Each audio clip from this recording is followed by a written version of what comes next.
Comme ça, vous avez un projet difficile qui va pas vraiment à votre goût. Vous avez des défis et c'est le lot de bien des personnes. Je vais vous raconter l'histoire de Frédéric. Frédéric, là, c'est un scientifique qui demeure à Québec, dans la ville de Québec, puis qui travaille pour la NASA, puis qui était en charge de piloter, de faire la navigation, de faire le triptyque pour une sonde spatiale qui s'appelait New Horizon, qui est allée visiter en 2015 Pluton. Pluton, c'est loin, c'est comme entre 30 et 40 fois la distance entre le Soleil et la Terre. Ben, Pluton, c'est comme 30, 35 fois ça, là.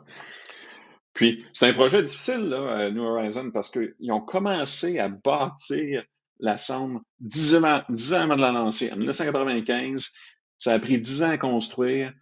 En 2005, on lance ça, puis la sonde va arriver à Pluton en 2015. Le problème, c'est que, comme pour un projet informatique ou un projet en général, les gens à cette époque-là, quand on a lancé la sonde, on ne savait pas exactement était où Pluton. Parce que Pluton va prendre 350 ans à faire le tour du Soleil. Pluton, ça fait pas 100 ans qu'on la connaît. Donc, elle n'a pas fait un tour encore, là. Le chemin de Pluton est un peu inconnu. On la voit, on voit qu'elle est là en X puis en Y. On pense qu'elle se déplace à peu près comme ça. Puis en plus de ça, la distance en Z, ben, on ne la voit pas. On ne sait pas exactement la distance. Donc, ça me fait penser beaucoup à comment on peut réaliser un projet qui semble très difficile. Fait qu'il y a comme à peu près trois façons de faire ça. La première, c'est qu'on va y penser. On va y penser, on va étudier le problème, on va se faire des stratégies, on va faire des études, de l'analyse détaillée, on va tout décrire, puis après ça, on part. On part, on sait exactement ce qu'il y a à faire, on s'en va en ligne droite vers notre destination. La ligne droite, c'est le chemin le plus rapide pour se rendre à notre point à notre destination. Une autre approche, ce serait de dire, OK, on est bon à partir, là, tu sais, on est tous guéris, on a l'équipement, puis tout ça. On part assez rapidement. On pense que c'est à peu près dans cette direction-là. On s'en va dans cette direction-là, puis on va corriger le tir en s'en allant. Puis on va corriger, puis on devrait arriver à la destination. Troisième approche, c'est de partir en fou. Ah, moi, j'ai le goût de partir. Je ne sais pas encore exactement où je dois aller, mais j'ai le goût de partir. Je suis bon, je suis équipé, j'ai de l'expérience. Je pars super vite.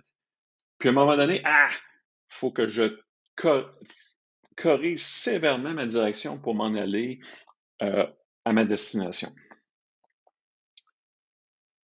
Quand tu veux avoir l'air cool, là, puis que tu es un startup, tu dis hey, j'ai pivoté. Nous autres, on a pivoté. C'est parce que tu ne savais pas où ce qu'il fallait aller, puis après ça, tu as corrigé sévèrement. C'est correct aussi. Alors, quelque chose que je trouve vraiment fantastique. Vous allez à l'écran voir une petite expérience faite par les Mythbusters.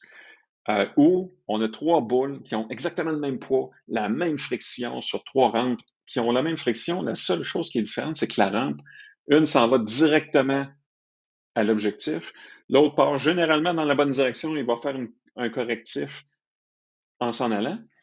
Puis la troisième part vraiment pas dans la bonne direction, puis on vire, on pivote pour atteindre l'objectif. Puis je vous demanderai de regarder quelle boule va arriver en premier. Alors, je vous passe ça. Wow! Wow! La boule qui a eu à faire, puis je vous le refais parce que c'est la boule du centre. La, celle qui a fait le gros pivot, hein, arrive à l'objectif quand celle qui s'en allait en ligne droite, là, sur l'objectif en ligne droite, puis qui savait exactement où s'en aller, celle qui a fait le gros, gros, gros pivot va arriver, puis celle en ligne droite a peut-être 70% du chemin de fait. celle qui est partie pas pire, là, puis qui a pris une bonne vitesse en partant, puis après ça, corrigé tout en s'en allant, est arrivée en premier. Wow! Alors, on l'a assez vu, hein? On va passer au prochain. Alors, quand je me promène, puis ce que je fais dans la vie surtout, c'est que je vais conseiller des entreprises, je vais faire du conseil stratégique, on m'appelle pour aller voir qu'est-ce qui se passe, puis pourquoi les choses vont pas comme on aimerait qu'elles aient. On me demande, ben Rémi, pourquoi ça marche pas là? Je fais tout correctement. J'ai une méthodologie agile, j'ai des équipes DevOps. Je sais pas trop ce que ça veut dire, mais j'ai des équipes DevOps. J'ai un Scrum Master, j'ai un bon plan de projet. Puis il me semble, la vélocité est pas là, la prédictibilité est pas là. À chaque semaine, c'est comme, qu'est-ce qui se passe? Ben, pour réussir, c'est ce qu'on oublie souvent. Puis quand on n'est pas dans le domaine des technologies depuis très longtemps, on oublie que ça prend vraiment, vraiment, vraiment beaucoup de choses pour réussir un projet informatique. Je vais vous présenter ça dans 4 catégories. Qu'est-ce que ça prend là dans 4 catégories? Puis là, c'est juste pour créer de l'empathie. Parce que je ne vais pas aller dans chacun de ces points-là. Mais je veux juste que vous regardiez tout ce que ça prend et qu'on développe ensemble une empathie pour qu'est-ce que c'est que de réussir un projet informatique. Un projet informatique, là, ça se passe pas dans une bulle. C'est dans un contexte. Il faut connaître le domaine d'affaires dans lequel on évolue. Il faut que l'opportunité de ce qu'on essaie d'accomplir soit bien définie. Là, on fait un premier bout, mais ça nous prend une vision à long terme de où on veut vraiment aller, l'impact sur la compagnie. J'ai combien d'argent pour faire ça? C'est quoi le modèle d'affaires là, pour générer des profits une fois qu'on va avoir livré tout ça? Puis dans le temps, ça se place comment dans le temps? J'ai mes concurrents pendant les 8 à 12 mois pendant lesquels je vais faire le projet. Les concurrents aussi font des choses. Est-ce que j'ai aussi bien écouté mes utilisateurs? Puis, est-ce que j'ai compris mes utilisateurs et mes stakeholders, c'est quoi leurs conditions de succès pour qu'ils déclarent le projet comme un succès? Pour que le projet euh, se rond, ça va vous prendre l'autorité décisionnelle. Autorité décisionnelle. Donc, il faut que je puisse décider de la taille du Minimal Viable Product, du MVP. Il faut que je puisse choisir des requis qui sont raisonnables. Il faut une analyse qui soit réfléchie. Il faut que je sois en mesure de choisir, moi, l'équipe de réalisation, le processus d'ingénierie le plus approprié pour la mission. Je ne peux pas me le faire imposer. Il faut que je puisse choisir les technologies. Encore une fois, il ne faut pas qu'elles me soient imposées là, parce que c'est le même. Je dois être responsable de créer une architecture qui supporte la mission, le produit. Il faut que le produit qu'il soit adapté à ce que j'essaie de. Il faut que je livre la bonne solution au bon problème. Ça me prend des estimations qui sont réalistes. Il faut que je planifie tout ça correctement, que je sois capable de faire des suivis, que après ça qu'on priorise les choses en s'en allant, parce que des fois ça va changer. J'ai une démo à faire pour un client qui s'en vient dans 2 semaines, ben, je vais peut-être changer mes priorités. Il faut que je sois capable de gérer mon risque, donc de comprendre des risques technologiques, des risques d'affaires, des risques organisationnels. Il faut que je sois en mesure de les comprendre. Une fois que je prends des décisions, il faut que je sois capable de prendre action sur ces décisions. Je dois être libre de mes actions. Il faut que je puisse gérer la cohésion d'équipe, modifier mes priorités, garder l'équipe focus pour lui faire plein de choses en même temps. Il faut que je puisse donner des responsabilités aux gens, pas juste que j'ai un héros là, qui soit responsable de tous les serveurs, puis ou une personne responsable de l'architecture. Je dois faire des ajustements en m'en allant. Hein, ma petite boule, là, en m'en allant, je vais faire des ajustements pour corriger le tir. Il faut que j'ai la liberté de le faire. Il faut que je puisse automatiser le plus de mon pipeline de livraison, mon pipeline de test, mon pipeline de déploiement. Il faut que je m'occupe des requis non fonctionnels. J'ai-tu de quoi pour monitorer les choses en production, les surveiller, puis avoir des alertes quand ça va pas bien. Il faut que j'incite mes gens aux bonnes pratiques du code, que je contrôle ma dette technique, à que j'aie un UI qui qui en jette pour impressionner mes utilisateurs. Je dois avoir accès aux infrastructures où je veux déployer. Il faut que je puisse parler aux utilisateurs. Il faut que je puisse gérer mon projet de façon asynchrone, on y reviendra. Il faut que je choisisse le bon niveau d'engineering, pas trop over-engineered, pas fait tout croche non plus, et gérer les attentes de mes partenaires. Ça me prend le support organisationnel, ça me prend la haute direction qui est derrière moi, mais mon stakeholder qui est un vrai partenaire, pas juste une relation client-fournisseur. Il faut que les ressources humaines m'encadrent une structure organisationnelle compatible avec, par exemple, si on fait une application SaaS Cloud distribuée à microservices, ça prend une culture d'entreprise qui va supporter ça aussi. Il faut gérer la politique à l'interne. Je dois rendre des comptes, avoir des canaux de communication bien en place, blablabla, gestion du changement, support organisationnel. Ben, ces quatre catégories de choses-là, là, OK, support organisationnel, la liberté d'action, l'autorité décisionnelle et de bien comprendre le contexte dans lequel on évolue, ça a combien de chances d'arriver? Wow! Fait que j'avais environ 50 critères. Si je dis que chacun de ces critères, je suis vraiment bon, là, mon équipe est vraiment bonne, j'ai 90% des chances que chacun de ces critères-là arrive, ben, s'il faut qu'il arrive tout, là, les chances que tous ces critères-là s'enlignent puis que je les ai, c'est 90% élevé à la puissance 50, ça donne un demi de 1%. Peu importe la qualité j'ai une super équipe. J'ai un demi de 1% des chances que tout ce que je viens de vous mentionner, ça arrive. C'est statistiquement impossible. Alors, c'est pas juste moi qui le dis, OK? Pour ceux qui sont dans le domaine depuis longtemps, un de mes héros, Steve McConnell, qui a écrit le livre Code Complete, qui est un gars surtout de service, qui fait beaucoup de projets à répétition chez des clients différents, dans des domaines d'affaires différents. Il y a une belle perspective là, sur les difficultés de faire du software. En faisant des centaines d'entrevues auprès de centaines de compagnies différentes, il a identifié dans ce que je vous ai mentionné tantôt, là, le top 10 des choses qui font dérailler les projets. Ça revient tout le temps. Ça revient tout le temps. Puis j'ai les pourcentages aussi de combien de fois, par exemple, des attentes démesurées de mon product owner ou de mes stakeholders, ça va arriver 60, dans son sondage, là, sur plusieurs centaines d'entreprises, 73% des projets, il y a des attentes démesurées dans le projet. 50%, les équipes sont trop faibles, manque d'expertise. Les cédules, de la planification optimiste. Hein, on va vivre d'espoir. On a l'espoir que ça marche bien. On bypass, on va négliger l'assurance qualité de ce qu'on est après bâtir. Le design n'est pas bon, le projet n'est pas endossé par l'organisation ou par un champion chez mon client. On fait des estimés au début que Pluton, je pense qu'il est à peu près là, puis à la fin, ben là, tu avais dit que ce serait ça. Je veux que ce soit ça que tu livres dans les temps et les budgets. Je t'avais fait le meilleur estimé que je pouvais, mais c'est pas la réalité. Les gens travaillent sur trop de choses en même temps et les utilisateurs finaux de votre application, de votre produit que vous êtes après bâtir, ne sont pas impliqués durant la construction.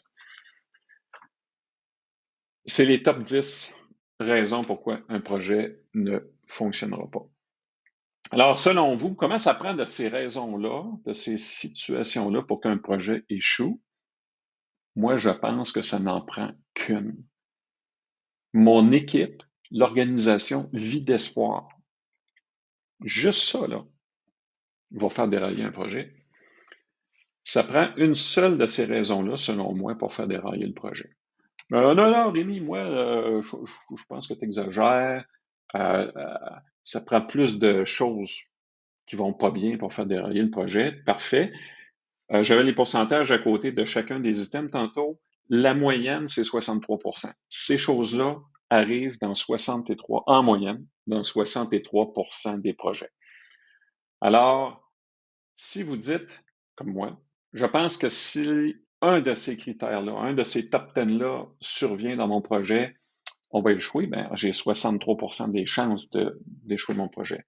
Non, non, Rémi, ça en prend deux. OK? 63 fois 63 pour les ferrés de stats.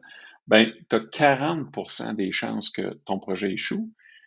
Ah non, ben moi, ça en prendrait au moins trois, là, puis ça peut pas arriver. Trois, ben oui, dans 25% des projets, vous avez 25% des chances que votre projet échoue parce que si trois de ces situations se présentent. Bon, OK, ça, c'est Rémi qui dit ça, Steve McConnell, c'est deux personnes. Bon, il y a des organismes réputés, connus, qui ont fait des études, des méta-études.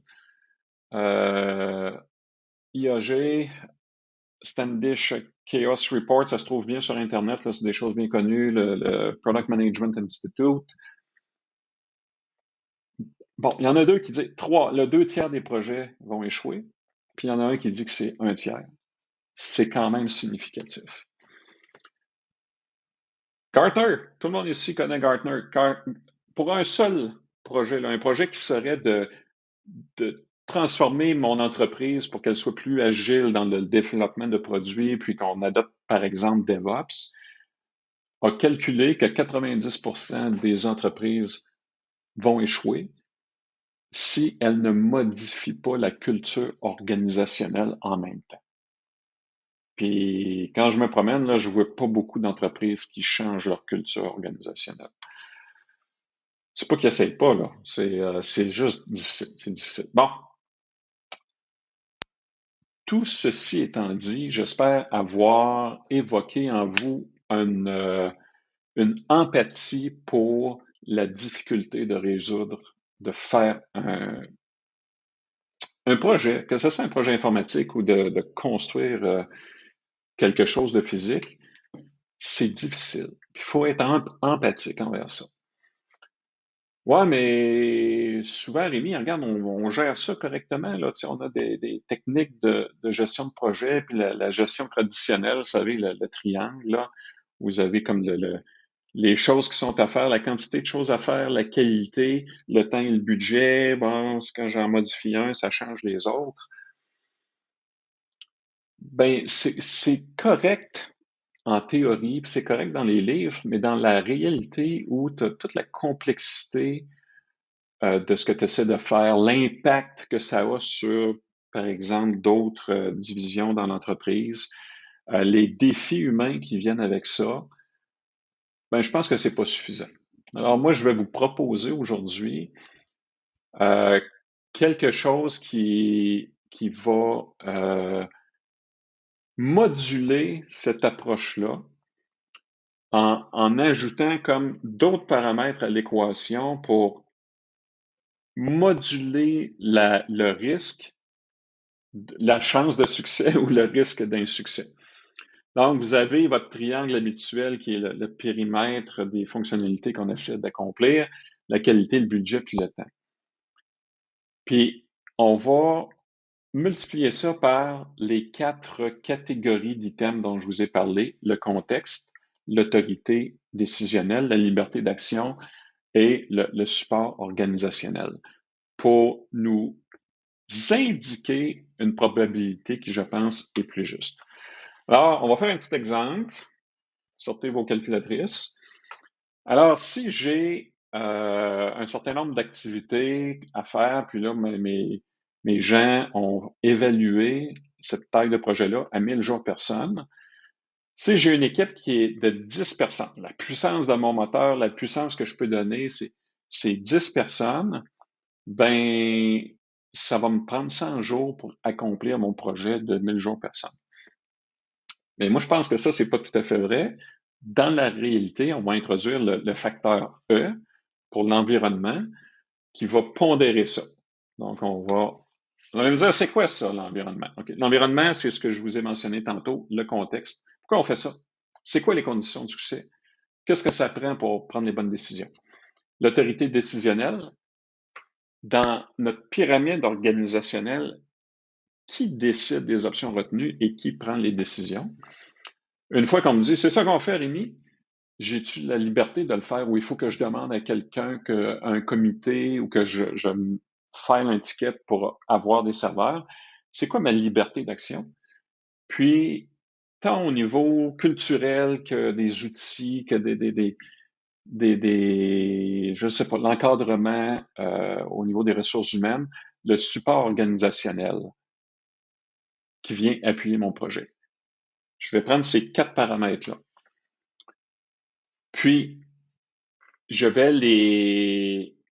les multiplier ensemble avec une seule question.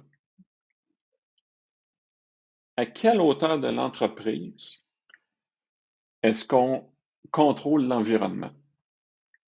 Cet environnement-là, qui est le contexte, l'autorité décisionnelle, la liberté d'action, puis le support organisationnel, à quel étage de ma pyramide organisationnelle est-ce que je vais avoir le contrôle sur ces éléments-là? Si vous êtes chanceux, votre chargé de projet va être très autonome et va pouvoir gérer tout ce contexte-là, tout cet environnement-là. Si c'est le cas, votre facteur, c'est 1. Donc, ce que vous calculez théoriquement avec le beau petit triangle va probablement arriver. Ce qu'on voit souvent, par exemple, dans les entreprises où moi je me rends, puis que ça ne va pas tout à fait comme on le désirait, c'est que ce contrôle-là va être des fois, bon, au niveau du product owner, qui devrait faire partie de l'équipe de réalisation, mais souvent est à l'extérieur de l'équipe de réalisation. Des fois, c'est le directeur du département qui a le droit de dire, OK, c'est ça qu'on fait, parfait, oui, je vais autoriser qu'on ait accès à des serveurs. Des fois, ça va même plus haut, c'est comme le VP ou le CTO qui call les shots. Puis dans le pire des cas, ça va être le CEO, ça va être le PDG ou ça va être le sponsor, le stakeholder de votre projet qui va autoriser ces décisions-là. Plus vous montez dans la pyramide organisationnelle, plus votre facteur E diminue. Ce qui fait que,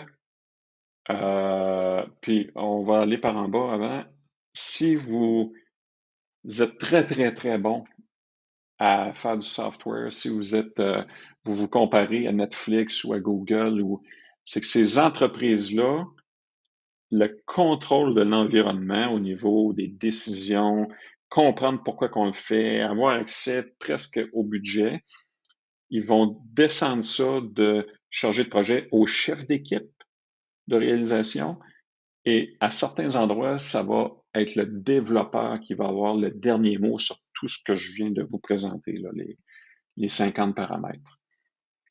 Donc, le facteur peut être de 1 ou il peut aller à 3 ou à 0.2. Qu'est-ce que ça fait à notre équation?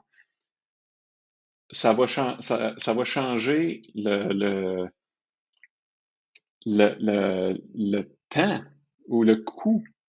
Parce que si j'ai 10 personnes qui travaillent fort, là, ils font du mieux qu'ils peuvent, puis que mon facteur E, au lieu d'être 1, est de 0.2, ben c'est plus 100 jours que ça me prend pour que j'arrive à 1000 jours. Ça va me prendre 5 fois, ça va me prendre 500 jours pour y arriver à compléter mon projet. Puis au contraire, si j'ai un facteur de 3 parce que mes développeurs ont droit de regard sur absolument tout, ben, vous n'aurez pas besoin de 100 jours pour l'accomplir. Vous en aurez besoin de 333, du tiers seulement. Puis ces constats-là, ces ordres de grandeur-là, ces chiffres-là, moi qui visite entre 5 à 10 entreprises différentes par année pour les accompagner et les aider à optimiser leur processus de développement, ça fit pas pire. Ça fit pas pire avec ce que je vois. Ouais, mais Rémi, c'est qui est coupable dans tout ça, là? Bon, qu'est-ce qui est. Ben, il n'y a pas de coupable, puis, mais il y a quelqu'un qui est responsable. Puis la personne responsable, donc, c'est là que je vous donne la solution au dilemme. La personne qui est responsable, c'est celle qui, présentement, chez vous, dans l'organisation, contrôle l'environnement. Donc, si c'est votre directeur de département qui colle les shots ou qui autorise certains choix architecturaux ou d'avoir accès à telle ressource, il est responsable de passer à l'étage inférieur cette responsabilité sur l'environnement. Donc, le directeur va dire, ah, c'est plus à moi de gérer ça. Madame la PO, je te donne les clés. Et c'est à toi maintenant de prendre ces décisions. La personne va s'acclimater à ce rôle-là et quand ça va fonctionner bien, sa responsabilité, c'est de redonner l'autonomie à l'étage d'en dessous encore, au chargé de projet, ensuite de ça au chef d'équipe. Si c'est possible dans votre contexte, jusqu'au dernier des développeurs qui va se retrouver avec le pouvoir ultime de choisir une architecture, une tech ou d'avoir accès au serveur de production. Donc, pour solutionner la problématique d'un projet, qu'il soit informatique ou de manufacturier, pour solutionner la problématique de ça va pas assez vite, la prédictibilité est pas bonne, vous devez vraiment éduquer les gens sur nos 50 paramètres dont on a discuté au début. Vous devez apprendre, tout le monde doit apprendre à déléguer. Vous devez libérer les gens dans leur capacité de prendre des décisions et de prendre des actions. Puis l'organisation en entier doit pouvoir supporter ce changement culturel si on veut avoir la chance d'y arriver. Point important à retenir, l'engagement, c'est la clé du succès et c'est créé par l'environnement, notre facteur E. Et la personne la plus apte là, à régler un problème, c'est toujours celle qui est le plus proche du problème, qui le comprend le mieux et qui peut immédiatement apporter les correctifs. Le contexte, l'autorité, la liberté et le support, CALS, c'est plus facile, puis c'est toujours souvent plus fort en haut de la pyramide organisationnelle. Il faut juste en être conscient, puis une fois qu'on comprend que cette autorité-là doit descendre dans la pyramide, c'est là qu'on peut commencer à apporter des changements. Si ça va, vos projets vont plutôt mal, puis il me semble que un peu, on revient au début de la conversation, il me semble que ça ne devrait pas être ça, Rémi, je fais tout ce qu'il faut. Posez-vous simplement la question, à quelle hauteur de la pyramide chez nous, chez vous, se trouve cet environnement? Qui contrôle cet environnement? Puis probablement, vous allez faire le constat que, ouais, le contrôle est plus haut que ce qui devrait être. Minimalement, on parlait de la couche de charge de projet. Puis les entreprises qu'on va considérer comme performantes vont avoir à baisser ce contrôle sous la couche de projet. Pour ceux qui ont été frappés ou intrigués par la petite démo des 3 boules, vous avez le lien YouTube. Si vous voulez en savoir plus, j'ai écrit un livre qui parle de tout ça en long et en large. Puis ça se lit bien, là, c'est 130 pages environ. Ça se lit le temps d'une soirée. Je vous remercie beaucoup. Mon nom est Rémi, je suis d'Ingeno. Passez une très belle journée.